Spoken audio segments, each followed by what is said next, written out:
Hello friends. Last video में हमने बात की थी some basic concept of chemistry के बहुत ही इंपॉर्टेंट टॉपिक के बारे में, जिसमें हमने सिग्निफिकेंट फिगर्स, एक्यूरेसी, प्रिसीजन, ये सब के बारे में पढ़ा। आज हम इस वीडियो में हमारे जो नेक्स्ट टॉपिक है उसकी तरफ आगे बढ़ेंगे। तो वो हमारा जो नेक्स्ट टॉपिक है वो है laws of chemical combination. Yes, यहाँ पे आप कुछ लॉज पढ़ोगे जो बहुत ही इंपॉर्टेंट है केमिस्ट्री के रिएक्शंस को समझने के लिए। तो सबसे पहले हम बात करते हैं कि ये लॉज ऑफ केमिकल कॉम्बिनेशन जो है उसका बेसिक जो फंडा है वो कैसे मिला। तो हम यहाँ पे 5 लॉज की बात करेंगे। तो सबसे पहला जो लॉ है वो है law of conservation of mass. ठीक है, यहाँ पे हम क्या कहते हैं, अगर मान लो कोई भी सब्सटेंस है, से फॉर एग्जांपल ए रिएक्ट करता है बी के साथ और उसमें से प्रोडक्ट बना सी प्लस डी, इस तरह से कोई भी रिएक्शन हुआ तो यहाँ पे क्या होगा, मास कंजर्व होगा। कैसे?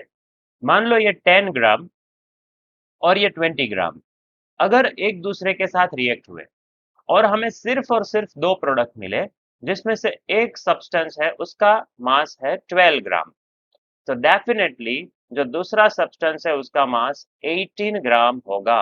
क्यों? ये दोनों का अगर आप टोटल करो तो वो होता है 30 ग्राम। तो यहाँ पे भी टोटल होना चाहिए 30 ग्राम।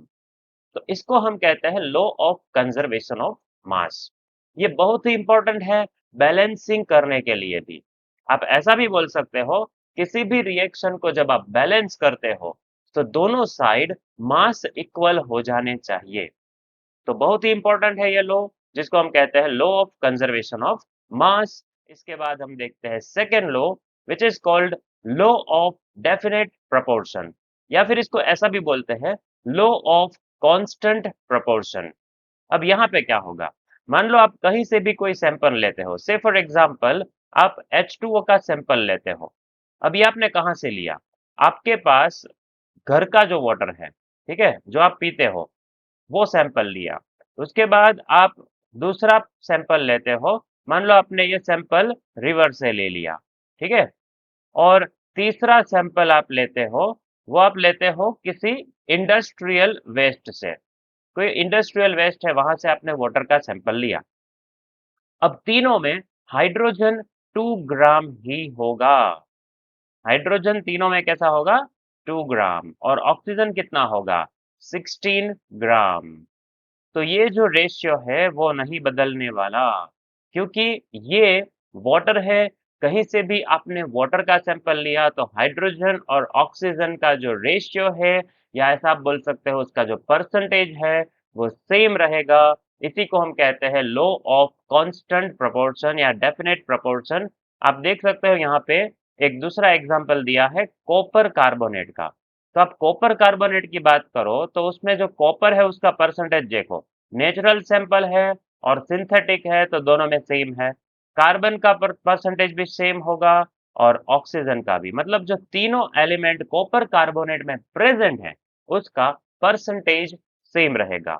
अब हम बात करते हैं next rule, law of multiple proportion.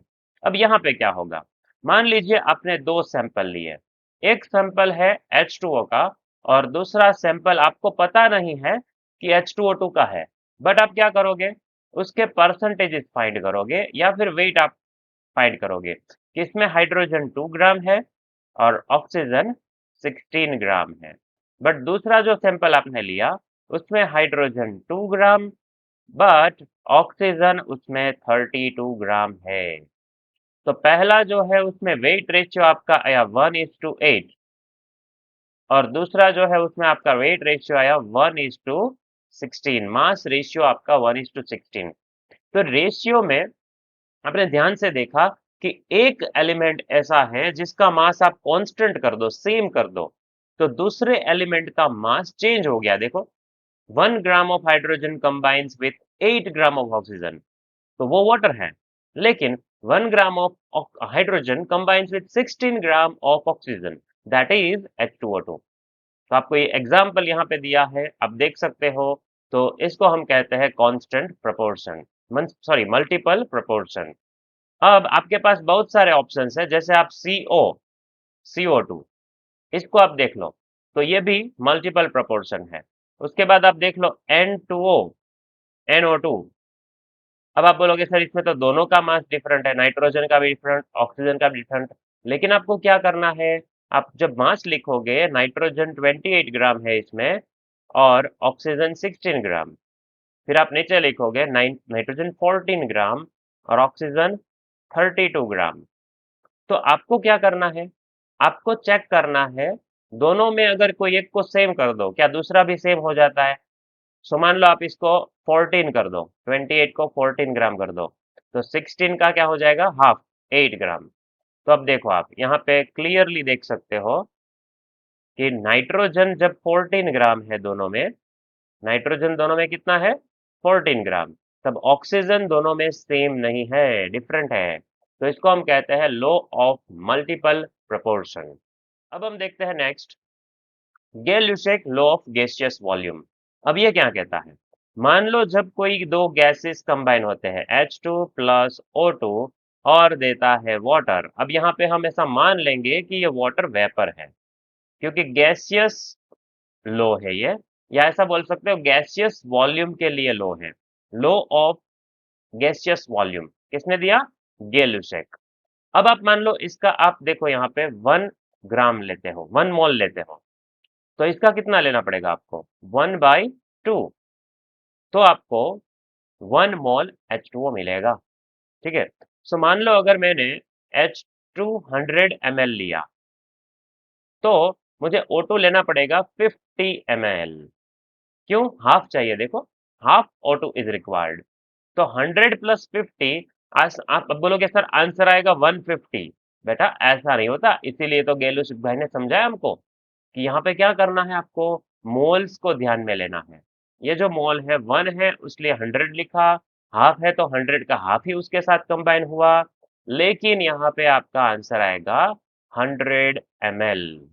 अब ऐसा क्यों हुआ, जब गैसियस मॉलिक्यूल्स एक दूसरे के साथ कंबाइन होते हैं तो उसका वॉल्यूम डेफिनेटली डिक्रीज होगा।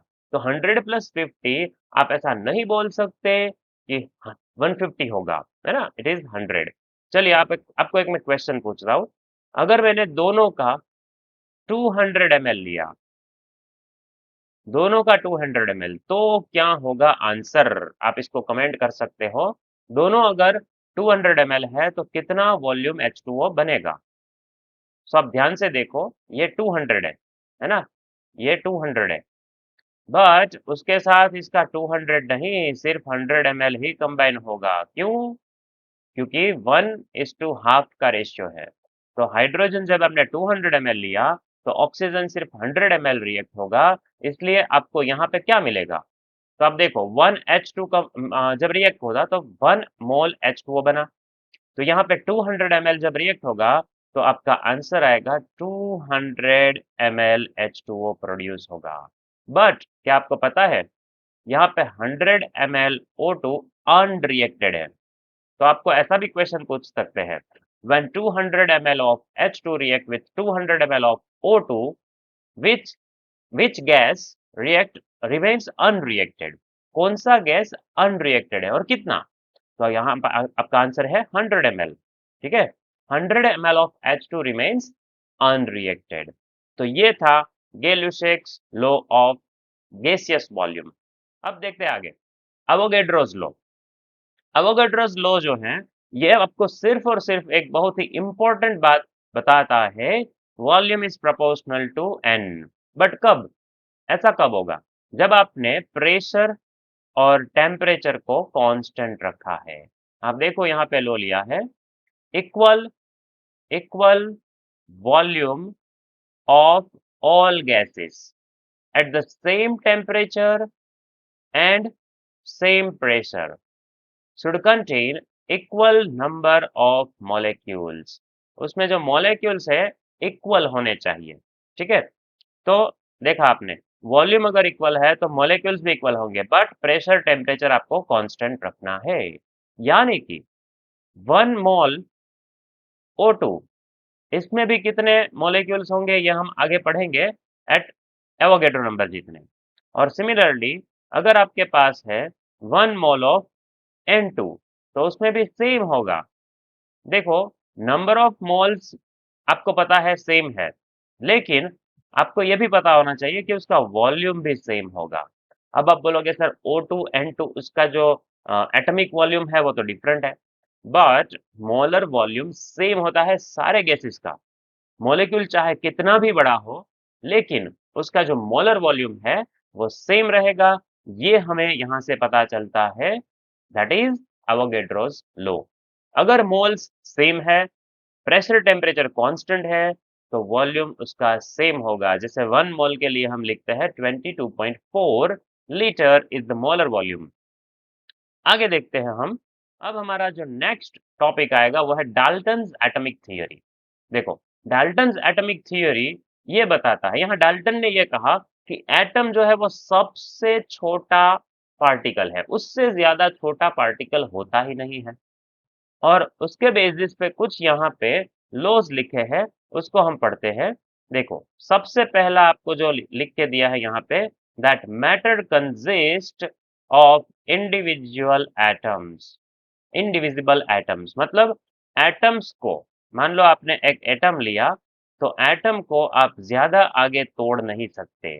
बट इसका लिमिटेशन आपको पता है कि उसके बाद जो डिस्कवरीज हुई, प्रोटॉन, इलेक्ट्रॉन एंड न्यूट्रॉन, इससे पता चला दैट एटम इज डिविजिबल। तो पहला थ्योरी जो डाल्टन का है वो तो रॉन्ग हो गया। बट आपको जब पूछेंगे तो आपको यही लिखना है डाल्टन ने क्या कहा, that matter consist of indivisible atom. Second जो है, उसमें ऐसा कहा कि अगर मान लो सेम एटम्स है, सेम एटम्स, तो उसके पास आइडेंटिकल प्रॉपर्टीज होती है। उसकी प्रॉपर्टीज एक दूसरे को अलग करेंगे, सब एलिमेंट्स की प्रॉपर्टीज आइडेंटिकल होती है। उससे हम आइडेंटिफाई कर सकते हैं किसी एलिमेंट को। से फॉर एग्जांपल मास, मैं अगर ऐसा बोलूँ कार्बन, तो उसका मास हम जनरली 12 लिखते हैं।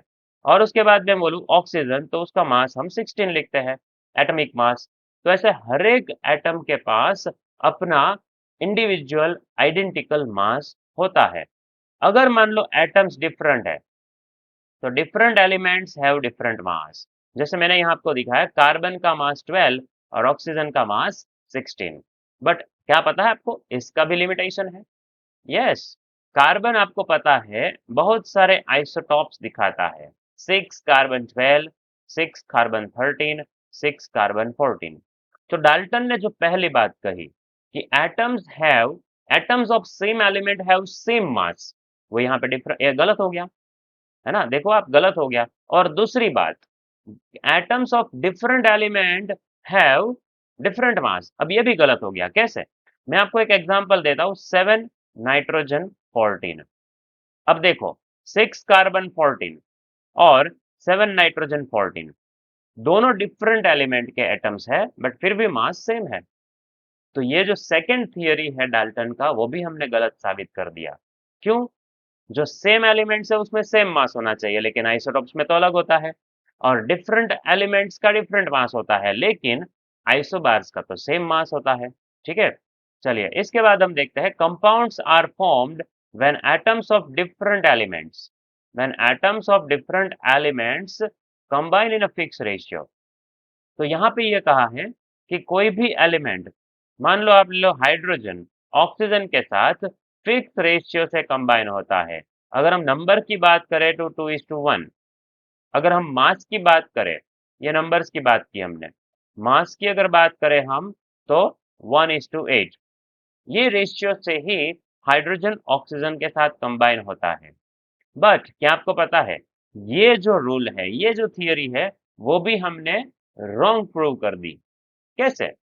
मान लो आपके पास कोई सब्सटेंस है जैसे FeO, तो यहाँ पे देखो 1:1 का रेशियो है। बट क्या आपको पता है, ऐसा भी पॉसिबल है कि Fe के साथ जब आप कंबाइन करते हैं ऑक्सीजन, तो Fe थोड़ा कम हो जाएगा।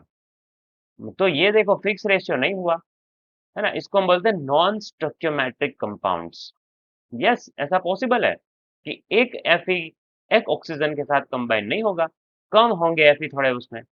अब ये जो है वो हमारा चैप्टर था सॉलिड स्टेट, जिसमें हम पढ़ते थे, लेकिन नीट का सिलेबस जो है उसमें से सॉलिड स्टेट तो हट गया। यहाँ पे मैंने आपको थोड़ा आइडिया दे दिया कि ये जो थर्ड थ्योरी है वो भी रॉन्ग प्रूव हो सकती है। अब देखते हैं fourth point, chemical reactions involve the reorganization of atoms। मतलब आप जब भी कोई कंपाउंड, जैसे मान लो जिंक है, एक एटम है जिसको आप कॉपर सल्फेट के साथ रिएक्ट कराते हो, तो इसमें रीऑर्गेनाइजेशन हो सकता है। कैसे? जिंक बोलेगा भाई सल्फेट हमको दे दो, कॉपर बोलेगा हम तो अकेला हो गया, है ना? तो यहाँ पे आप देख सकते हो रीऑर्गेनाइजेशन पॉसिबल है। these either these are neither created nor destroy in chemical reaction। मतलब यहाँ पे देखो कुछ डिस्ट्रॉय नहीं हुआ, है ना? जिंक डिस्ट्रॉय नहीं हुआ, सिर्फ सल्फेट के साथ रिएक्ट हुआ। कॉपर भी डिस्ट्रॉय नहीं हुआ, सिर्फ सल्फेट से अलग हो गया, बोला कि हम जुदा हो गए, है ना?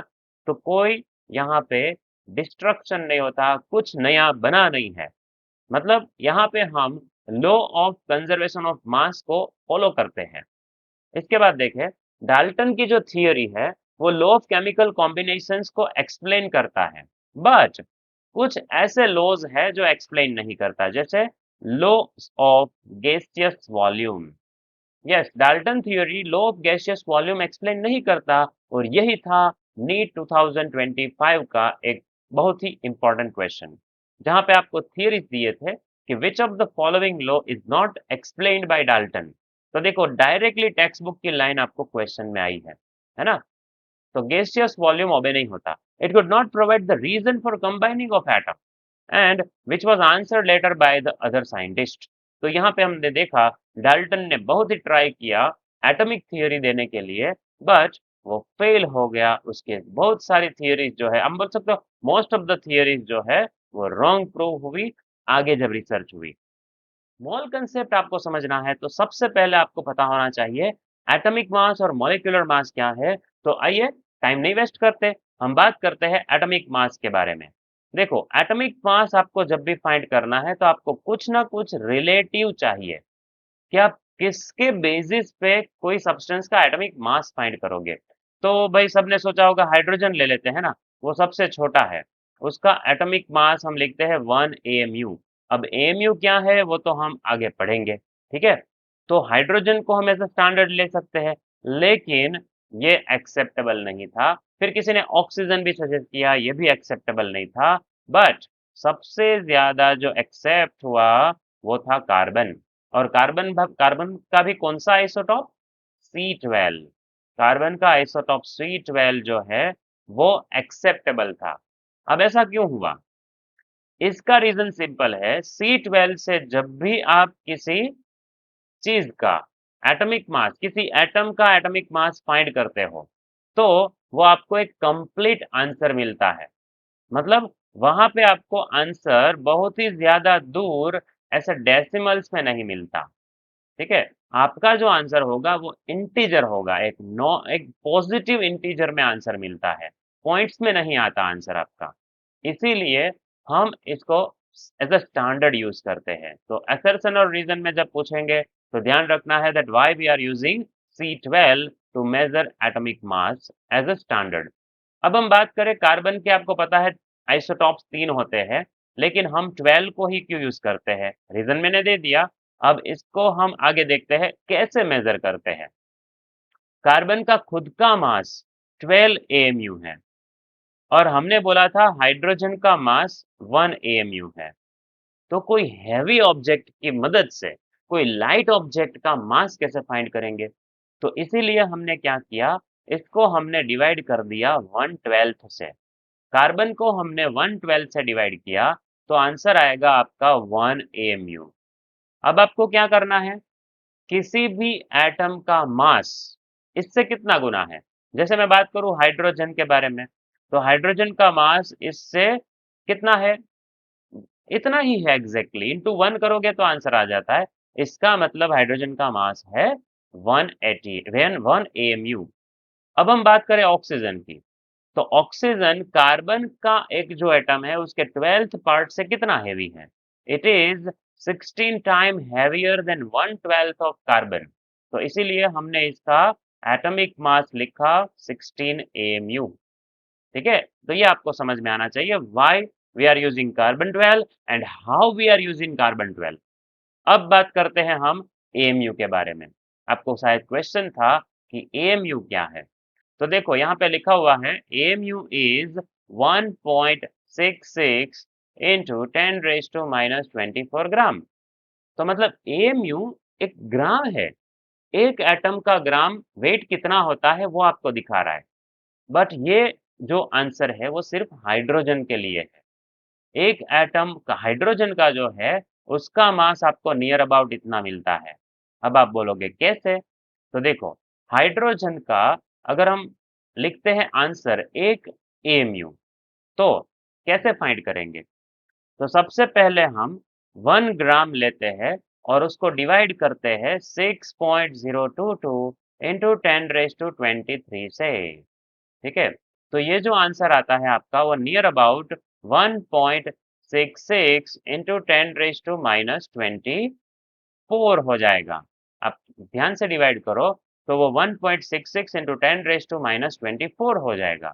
बट ये आंसर जो है वो एग्जैक्ट नहीं है, आप ठीक से चेक करो। ठीक है, अगर हमको पता है कि हाइड्रोजन के एक एटम का मास कितना है, तो वो हम यहाँ लिख सकते हैं 1.67 इंटू 10⁻24।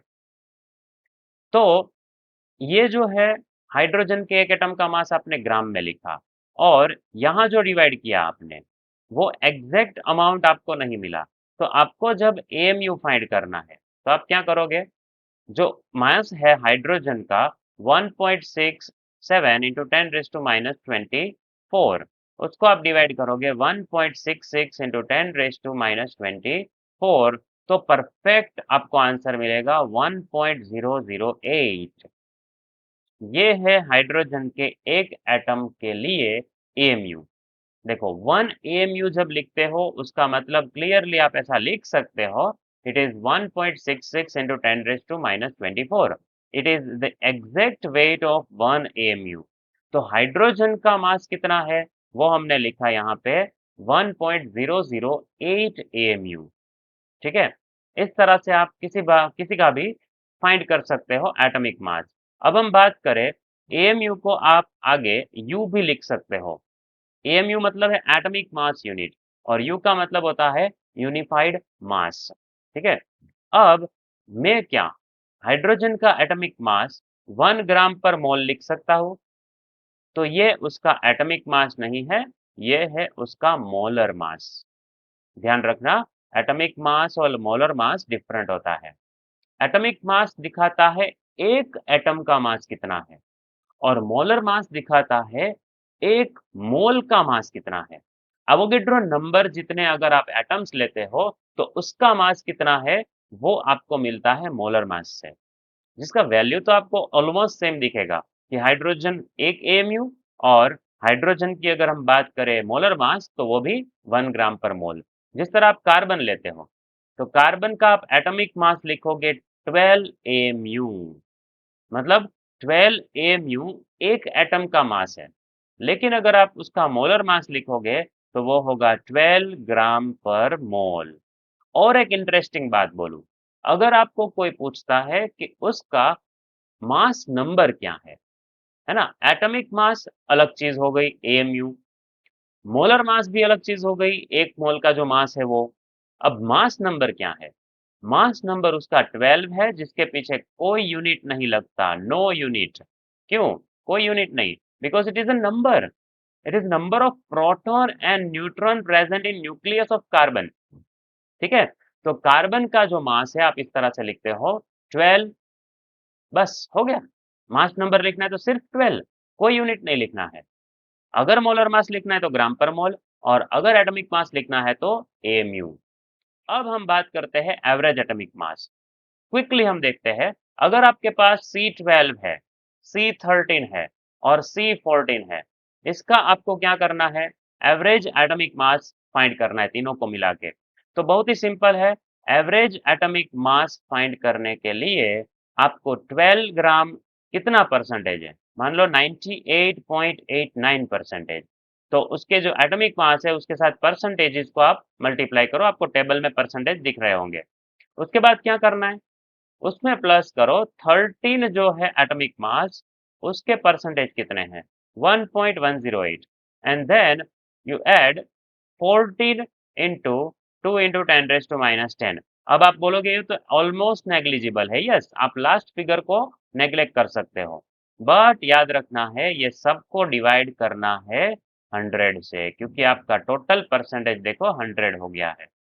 ठीक है, तो ये आप जब करोगे तो आपको मिलेगा atomic mass, average atomic mass that is 12.011 you. मतलब 12, 13 और 14 अगर एक साथ प्रेजेंट है तो उसका एवरेज एटॉमिक मास इतना मिलके आता है। अब ये बहुत ही हेल्पफुल है कोई भी एटॉमिक मास फाइंड करने के लिए या एवरेज मॉलिक्यूलर मास फाइंड करने के लिए। से फॉर एग्जांपल आप बोलते हो कि एयर में 21% ऑक्सीजन है और बाकी का आप बोल दो 79% N2 है। तो अगर आपको एयर का एवरेज एटॉमिक मास नहीं बोलेंगे, इसको एवरेज मॉलिक्यूलर मास फाइंड करना है, तो आप कैसे फाइंड करोगे? सो आप सिंपली क्या करोगे, ऑक्सीजन का मॉलिक्यूलर मास होता है 32, इंटू आप मल्टीप्लाई करोगे उसका परसेंटेज, और नाइट्रोजन का मॉलिक्यूलर मास होता है 28, इसको मल्टीप्लाई करोगे 79 से। अब दोनों का टोटल हो गया 100%, तो ये होता है एवरेज मॉलिक्यूलर मास। आप इसका आंसर कमेंट कर सकते हो कितना आंसर आ रहा है। अब हम देखते हैं नेक्स्ट टॉपिक, मॉलिक्यूलर मास। देखो, मॉलिक्यूलर मास फाइंड करने के लिए आपको एटॉमिक मास पता होना चाहिए। तो अगर आपने वीडियो पूरा नहीं देखा तो एक बार फिर से एटॉमिक मास पहले पढ़ लो, वो देख लो, उसके बाद आप मॉलिक्यूलर मास में आओ। तो molecular mass of methane find करने के लिए हम क्या करेंगे, हम लिखेंगे कार्बन और ब्रैकेट में लिखेंगे उसके नंबर्स कितने हैं कार्बन। बाद में हम लिखेंगे हाइड्रोजन और ब्रैकेट में हम लिखेंगे कितने हाइड्रोजन है। अब देखो, कार्बन का एटॉमिक मास है 12, इंटू हम करेंगे 1। हाइड्रोजन का एटॉमिक मास है 1, इंटू हम करेंगे 4। तो यहाँ पे हमारा आंसर आ जाएगा 12 प्लस 4 इक्वल टू 16। अब क्योंकि ये मॉलिक्यूलर मास है तो यहाँ पे हम यू लिखेंगे। बट अगर आपको बोला कि मीथेन का मोलर मास क्या है, मैं बार बार आपको याद करा रहा हूँ कि मॉलिक्यूलर मास और मोलर मास डिफरेंट है। मोलर मास लिखते हो तब यूनिट हो जाएगा ग्राम पर मोल। तो CH4 का जो मॉलिक्यूलर मास है वो है 16 यू, लेकिन उसका मोलर मास है 16 ग्राम पर मोल। ये दिखाता है कि एक मोल का मास कितना है। अब हम एक दूसरा एग्जांपल ले लेते हैं छोटा सा। H2SO4 अगर आपको दिया है और इसका मॉलिक्यूलर मास आपको फाइंड करना है, तो सबसे पहले जैसा हमने कहा आप हाइड्रोजन लिखो, वो 2 हैं, सल्फर लिखा दैट इज 1, एंड ऑक्सीजन लिखा वो 4 है। अब आप सबके एटॉमिक मास लिख दो। आप लिखोगे हाइड्रोजन का एटॉमिक मास 1 इंटू 2, आप लिखोगे सल्फर के लिए 32 इंटू 1, और ऑक्सीजन के लिए लिखोगे आप 16 इंटू 4। अब सबके एटॉमिक मासेस आपको लर्न करने पड़ेंगे, पीरियोडिक टेबल में मिल जाते हैं। ठीक है, तो वो एटॉमिक मासेस आप लर्न करो और यहाँ पे आप लिख दो एटॉमिक मासेस, तो इजीली आपको आंसर मिलेगा। देखो, यहाँ लिखा 2, फिर लिखा 32, एंड 16 फोर जार 64, तो आपने सबको ऐड किया तो 98 यू। फिर से मैं बोल रहा हूँ, हमने मॉलिक्यूलर मास फाइंड किया है तो यू लिखेंगे। अगर आपको इसका मॉलिक्यूलर मोलर मास लिखना है तो मोलर मास है 98 ग्राम पर मोल। ठीक है, तो इस तरह से आप इजीली मॉलिक्यूलर मास फाइंड कर सकते हो। तो अब हम बात करते हैं फॉर्मूला मास के बारे में। देखिए, फॉर्मूला मास हम सिर्फ तब यूज करते हैं जब हमें कोई आयोनिक कंपाउंड दिया है। से फॉर एग्जांपल यहाँ पे हमको जो आयोनिक कंपाउंड दिया है वो है NaCl। तो इसके लिए हम उसका फॉर्मूला मास यूज करते हैं, फॉर्मूला मास उसका फाइंड करते हैं। कैसे? तो इसमें हमारे पास दो आयन्स है, एक है Na और एक है Cl। तो इसका हमें अगर फॉर्मूला मास फाइंड करना है तो हम Na का लिखेंगे एटॉमिक मास 23 और क्लोरीन का लिखेंगे एटॉमिक मास 35.5। तो इस तरह से हमें आंसर मिलेगा 58.5 यू। अब आप बोलोगे ये तो वैसा ही हो गया जैसा हमने मॉलिक्यूलर मास फाइंड किया था। यस, कैलकुलेशन एग्जैक्टली सेम है, लेकिन जब आपके पास कोई आयोनिक कंपाउंड है तो उसके लिए आप जो मॉलिक्यूलर मास फाइंड करते हो उसे ही हम कहेंगे फॉर्मूला मास। हाँ, अगर आपके पास कोई कंपोनेंट है, जैसे आपके पास ग्लूकोज है C6H12O6, तो इसका आप जब करते हो मॉलिक्यूलर मास फाइंड करते हो जब, तो उसमें भी आप ऐसा ही करते हो। आपके पास कार्बन कितने हैं 6, हाइड्रोजन कितने हैं 12 और ऑक्सीजन कितने हैं 16, है ना। तो ये सब का आप जब एडिशन करते हो तो अप्रोक्स आपको 180 आंसर मिलता है, जो आपको यहाँ प्रॉब्लम 1.1 में दिया है। ठीक है, तो ऐसे ही आपने कैलकुलेट किया मॉलिक्यूलर मास, और आयोनिक कंपाउंड्स है उसके लिए जब आप ऐसा फाइंड करते हो तो उसको हम कहते हैं फॉर्मूला मास। अब आगे देखते हैं हमारा सबसे इंपॉर्टेंट टॉपिक ये चैप्टर का, और इसी वजह से ये टॉपिक की वजह से ही ये चैप्टर को भी कई कई कई बार लोग कहते हैं मोल कंसेप्ट चैप्टर। ठीक है, तो मोल कंसेप्ट क्या है, उससे पहले आपको नंबर के बारे में थोड़ा नॉलेज होना चाहिए। जब आप बोलते हो 1 डजन, तो इसका मतलब क्या होता है। आप बोलते हो 12, तो देखो आपके दिमाग में जो आया वो है नंबर। क्या किसी चीज का 1 डजन अगर आप बोलते हो तो डायरेक्टली उसका मास लिख सकते हो। 1 डजन एप्पल का मास कितना, 1 डजन ग्रेप्स का मास कितना, क्या दोनों का मास सेम होगा। 1 dozen apple and 1 dozen grapes, आप बोलोगे नहीं, लेकिन दोनों के नंबर कैसे है, सेम है।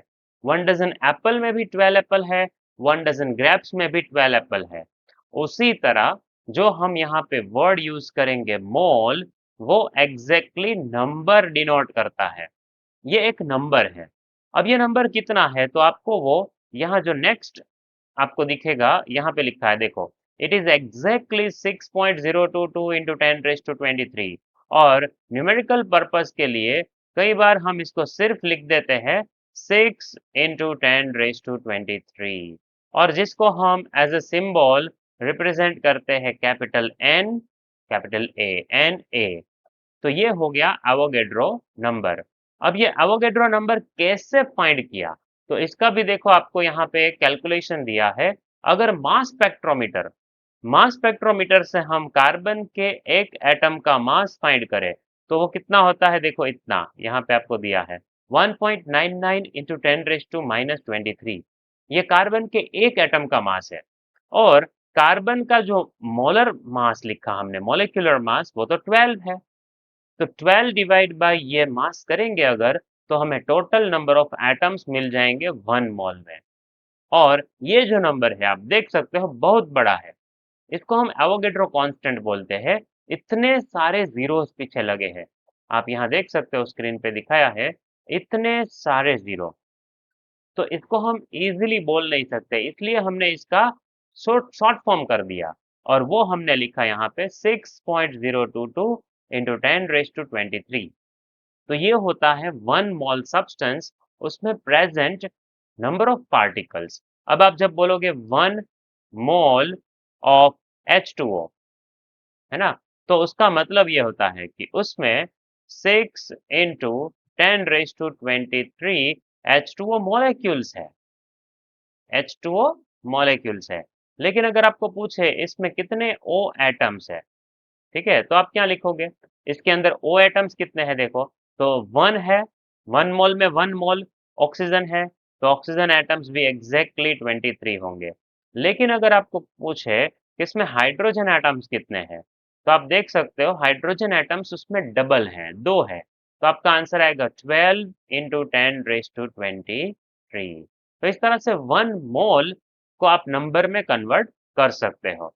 आगे आपको दिखाया है कि ये जो मोल है वो हमें कैसे हेल्पफुल है, देखो the mass of 1 mole of substance, आपको डेफिनेशन दिखता होगा बाजू में, the mass of 1 mole of substance in gram is called its molar mass.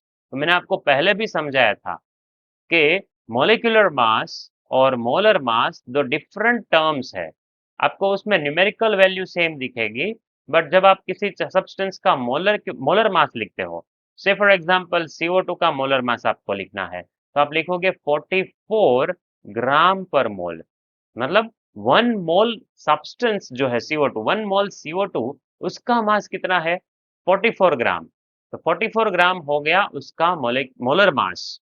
लेकिन अगर आपको पूछे उसका मॉलिक्यूलर मास, तो आप लिखोगे 44U। आप वहां पे ग्राम पर मोल नहीं लिखोगे। अब ये 44U क्या है, CO2 के एक एटम का मास। अब पूछेंगे आपको तो इसको ग्राम में कैसे कन्वर्ट करें। एक एटम का मास कितना होगा CO2 में, तो 44 इंटू आप लिख दोगे 1.66 इंटू 10⁻⁻²4, ये हो गया एक एटम का मास। एक एटम का मास आप कभी 44 ग्राम नहीं बोलोगे, वो तो एवोगेड्रो नंबर, जितने एटम का मास है, जितने मॉलिक्यूल का मास है, ठीक है। तो ये होता है मोलर मास। मोल कंसेप्ट से हमने पढ़ा मोलर मास क्या है। अब आइए देखते हैं परसेंटेज कंपोजिशन। अब कोई भी सब्सटेंस आपके पास है, मान लो आपके पास CO2 है, तो उसका 44 ग्राम जब आप लेते हो तो उसमें कार्बन कितना होगा। देखो, जब आपने इसका 44 ग्राम लिया मतलब वो 1 मोल है, तो उसमें कार्बन कितना है, उसमें 12 ग्राम है, 12 gram carbon. But total mass क्या है, 44 ग्राम। इनटू आप क्या करोगे, 100, तो ये हो जाता है परसेंटेज ऑफ कार्बन। बट क्या आपको पता है कैल्शियम कार्बोनेट में कार्बन का परसेंटेज क्या होगा, तो वो डिफरेंट होगा। इसका भी अगर आप 44 ग्राम लेते हो तो उसमें कार्बन सेम नहीं होगा, कार्बन का परसेंटेज उसमें डिफरेंट होगा, तो इसको हम बोलते हैं परसेंटेज कंपोजिशन। अब हम एक न्यूमेरिकल से देखते हैं। मान लो आपके पास एक सब्सटेंस है H2O, सबके पास होता है, पानी तो सबके पास होता है। अब इसमें आपको लिखना है इसका मोलर मास, तो इसका मोलर मास है 18 ग्राम, 18 ग्राम पर मोल। तो आपको अगर हाइड्रोजन का परसेंटेज फाइंड करना है तो देखो आप क्या करोगे, हाइड्रोजन कितने एटम्स है, 2, और आप लिखोगे हाइड्रोजन का एटॉमिक मास, डिवाइड आप करोगे मोलर मास 18 इंटू आप करोगे 100, मतलब 18 ग्राम वाटर में टोटल 2 ग्राम हाइड्रोजन होता है।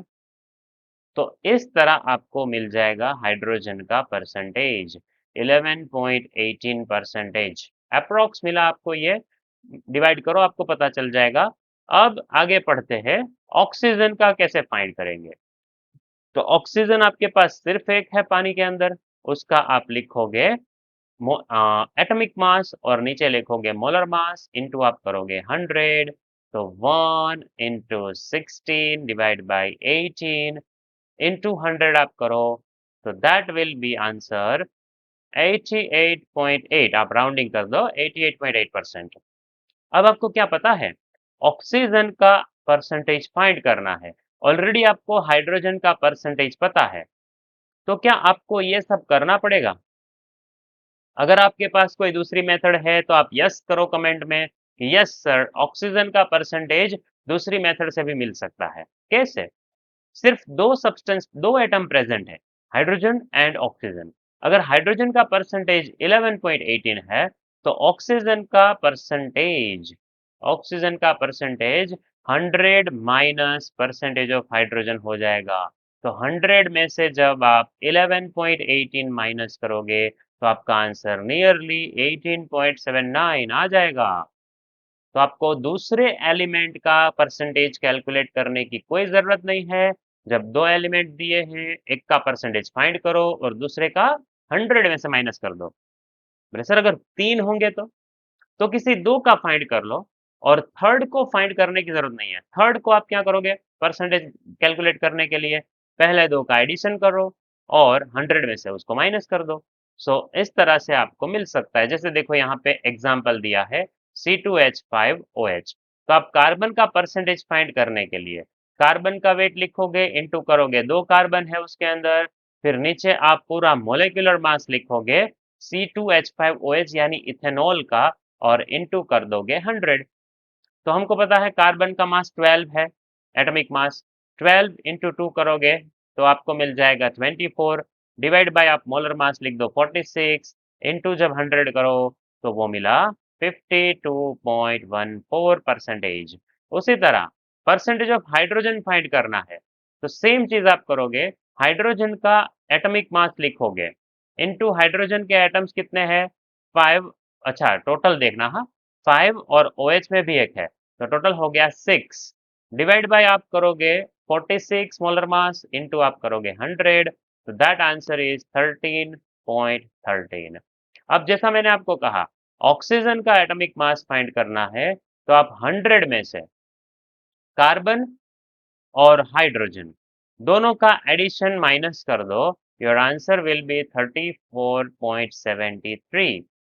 सो ऐसा जो टेक्स्ट में आपको दिया है कि तीनों का परसेंटेज फाइंड किया, ऐसा जरूरत नहीं है कि आप ऐसे फाइंड करो। कार्बन और हाइड्रोजन का परसेंटेज फाइंड कर लो और 100 में से आप ये इसको माइनस कर दो, कार्बन और हाइड्रोजन को ऐड करके उसको सब्ट्रैक्ट कर दो, so you will get percentage of oxygen. अब हमारा जो नेक्स्ट टॉपिक है वो ये है कि आपको जब कोई फॉर्मूला दिया है तो परसेंटेज मिलता है, बट क्या परसेंटेज पे से आप फॉर्मूला फाइंड कर सकते हो? Yes, it is empirical formula. Molecular formula find करने से पहले आपको एम्पेरिकल फॉर्मूला पता होना चाहिए। तो इसको कैसे फाइंड करेंगे? आपको न्यूमेरिकल में सब एलिमेंट्स के परसेंटेजेस दिए होंगे, उससे आप एम्पेरिकल फॉर्मूला फाइंड कर सकते हो। अब एम्पेरिकल फॉर्मूला क्या होता है सबसे पहले वो समझते हैं। मान लो हमारे पास एक सब्सटेंस है ग्लूकोज। अब ग्लूकोज का फॉर्मूला है C6H12O6, लेकिन ये जो है ना वो मॉलिक्यूलर फॉर्मूला है। ये फॉर्मूला को हम क्या कहते हैं? Molecular formula. अब मुझे फाइंड करना है इसका एम्पेरिकल फॉर्मूला। तो अब एम्पेरिकल फॉर्मूला क्या होता है, कैसे फाइंड करते हैं? आप वेट कर रहे हो आंसर का, आप लिख सकते हो कैसे फाइंड करते हैं। आपको जब किसी का मॉलिक्यूलर फॉर्मूला पता है तो उसमें से कोई नंबर क्या कॉमन निकल सकता है, तो वो कॉमन फैक्टर हम नीचे लिखेंगे। तो देखो, हमारे पास मॉलिक्यूलर फॉर्मूला है C6H12O6 और इसमें से आपको पता है 6 कॉमन निकल सकता है। तो 6 से आप डिवाइड करो इसको, C6H12O6, इसको 6 से डिवाइड करो, मतलब सारे नंबर्स जो है उसको डिवाइड करो, तो आपके पास आएगा C1H2O। तो इसको कहते हैं empirical formula of glucose. CH2O is empirical formula of glucose. अब यहां से ही दो और आपके पास नए टर्म्स आते हैं। मॉलिक्यूलर फॉर्मूला से जब आप किसी का मास फाइंड करते हो तो उसको आप लिखते हो मोलेक्युलर मास। मॉलिक्यूलर फॉर्मूला से जो मास मिला वो है मॉलिक्यूलर मास।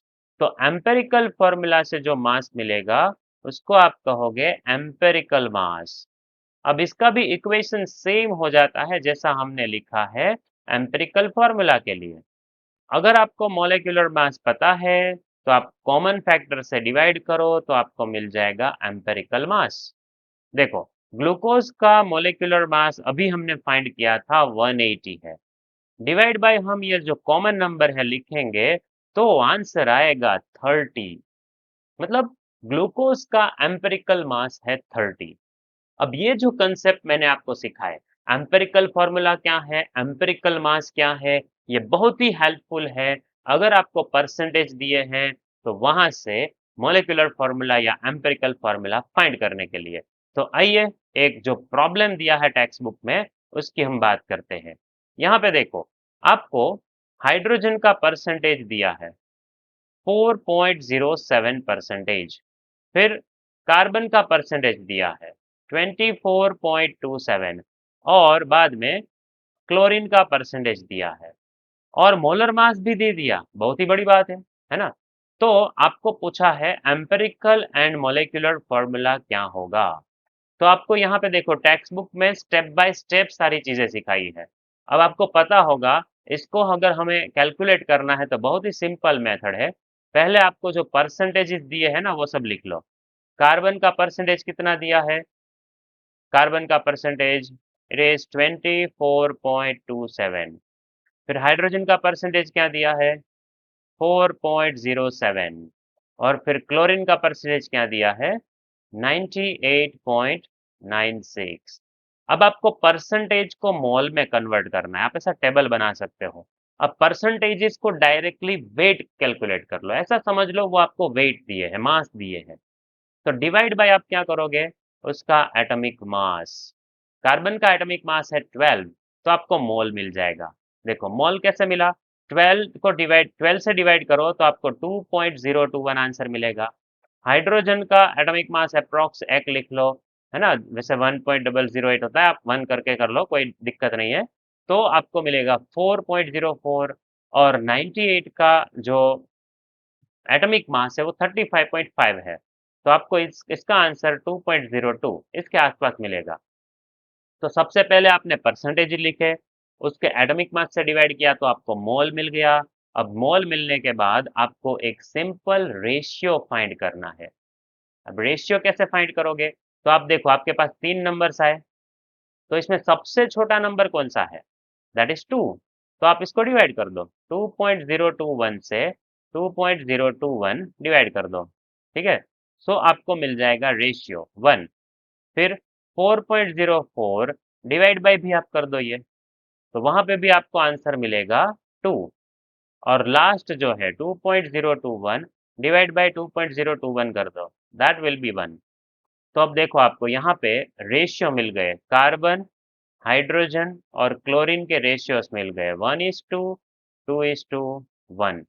यानी कि ये आपका एम्पेरिकल फॉर्मूला हो गया, कितना? C1H2Cl1। 1 लिखने की जरूरत नहीं है, आप ऐसा लिख सकते हो CH2Cl। अब ये जो एम्पेरिकल फॉर्मूला है उससे आप फाइंड करोगे एम्पेरिकल मास। तो कार्बन 12 होता है, हाइड्रोजन 2 इंटू 1 2 ग्राम और क्लोरीन है 35.5। तो ये अप्रोक्स आपका आंसर आएगा 49.48 ग्राम।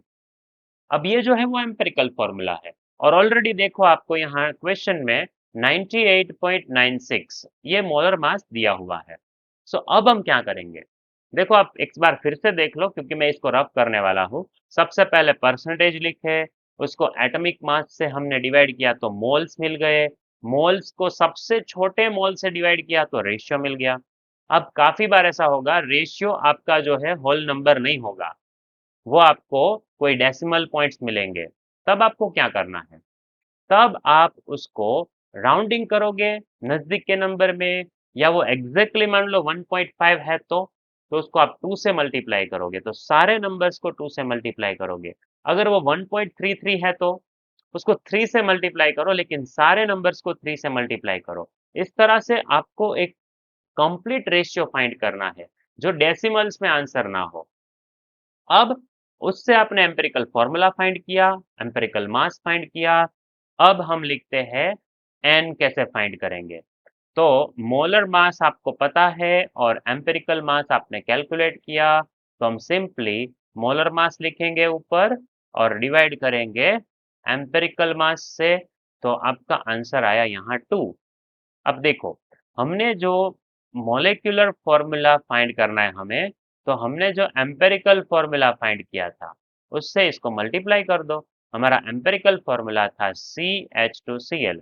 सो molecular formula will be C2H4Cl2। Yes, ये आंसर यहाँ पे है, देखो, C2H4Cl2। तो इस तरह से आपको जब परसेंटेजेस दिए हैं तो आप इजीली उसका एम्पेरिकल फॉर्मूला और मॉलिक्यूलर फॉर्मूला फाइंड कर सकते हो। अब हमारा ये जो नेक्स्ट टॉपिक है उसे हम नेक्स्ट वीडियो में डिस्कस करेंगे, स्टोइकियोमेट्री एंड स्टोइकियोमेट्रिक कैलकुलेशंस। अगर आपको ये वाला वीडियो अच्छा लगा है तो लाइक कर दीजिए, अपने फ्रेंड्स के साथ इसको शेयर कीजिए और चैनल को सब्सक्राइब करना मत भूलिए।